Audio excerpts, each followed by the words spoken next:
Welcome back, students. As you all know, in class 8 we had started with English Reader chapter 1, and the name of the chapter is An Eventful Summer. Before continuing, before going forward, let's have a quick review what we read in our previous session. An Eventful Summer is an extract from American Literature to King a Mockingbird, which was written in 1960. I made you familiar with characters also. There are mainly 5 characters. 4 characters were introduced in our previous session. Scout Fint, who is a 6-year-old girl, and she is the narrator of the text also.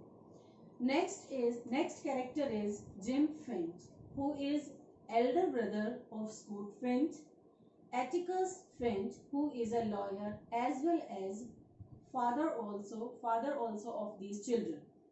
Calpurnia is their cook, and we have got an image of Calpurnia as well, who is not much softer with the children as per the text.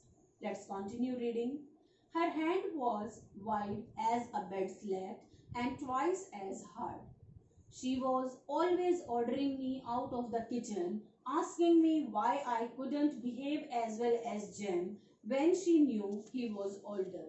She was a little bit restrictive type lady who used to complain why this girl doesn't behave like her elder brother. Might be she used to forget that the brother was elder also, and both the children with such age gap could not behave in the same manner, and calling me home when I wasn't ready to come. When this girl used to play outside, Calpurnia used to call her every day when she was not willing to even come back. Our battles were epic and one-sided. Calpurnia always won, mainly because Atticus always took her side. There was a quite epic battle between the girl, Scout, and Calpurnia, and all the time Calpurnia used to win because their father Atticus used to take her favor. She had been with us ever since Jem was born. Since so many years, Calpurnia was in the family, and I had felt her tyrannical presence as long as I could remember. Now this girl Scout is recalling that she has never seen this lady talking sweetly with them and always using power. She used to, Calpurnia used to be in a cruel manner all the way, and she used to utilize her powers in a very negative way. Our mother died when I was 2, so I never felt her absence. She was a Graham from Montgomery. Atticus met her when he was first elected to the state legislature. Now, the girl who is 6 years old as well as the narrator of the story, she is describing the incident, that scene when her parents met for the first time, and mother was a Graham from Montgomery. Montgomery is a name of a place in France. The parents met when father elected to the state legislature for the first time. He was middle-aged then. She was 15 years his junior. The lady was quite junior to her father. Jem was the product of their first year of marriage. 4 years later I was born, and 2 years later our mother died from a sudden heart attack. They said it ran in her family. I did not miss her, but I think Jem did. Now, Scout is recalling that just after the 1 year when the parents got married, just after 1 year, her elder brother was born, and after 4 years that girl Scout was born.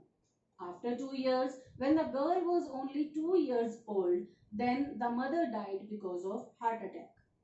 The girl cannot recall much memories of her mother. That's why might be she doesn't feel that she is not with her, but yes, Jem had spent a little more time than this girl, and that's why Jem used to miss her a lot. When I was almost 6, Jem was nearly 10. Our summertime boundaries were Mrs. Henry Lafayette Dubois' house 2 doors to the north of us and the Redley place 3 doors to the south. I was bound to play in that boundary only where 2 or 3 houses were together. We were never tempted to break them. We were told not to break that boundary means the children were not allowed to play after those boundaries. They were restricted to play in that particular area only. The Redley place was inhabited by an unknown entity, the mere description of whom was enough to make us behave for days on end. Mr. Dubious was plain hell.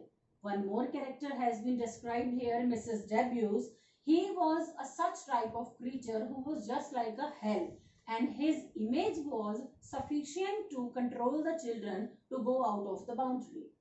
That was the summer Dill came to us. One more major character has been introduced here, and partly people used to call him Dill. So now Dill has been introduced. How they met Dill, let's read it. Early one morning, as we were beginning our day's play in the backyard, Jem and I heard something next door in Miss Raquel Haverford's collard patch. One day, both the siblings were playing and suddenly they heard some strange noise. We went to the wire fence, a fence which was covered with wire. They went there to see if there was a puppy.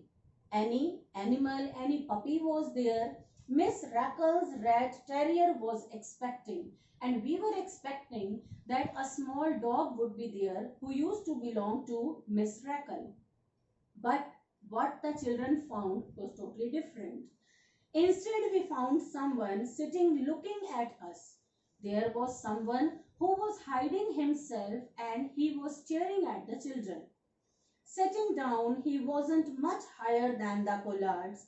We stared at him until he spoke. When we noticed him, he started speaking before we could say something. Hey yourself. Well, children, we have a little time foundation, so we need to wind up the things today only. Let's continue the chapter in our next session. Thank you.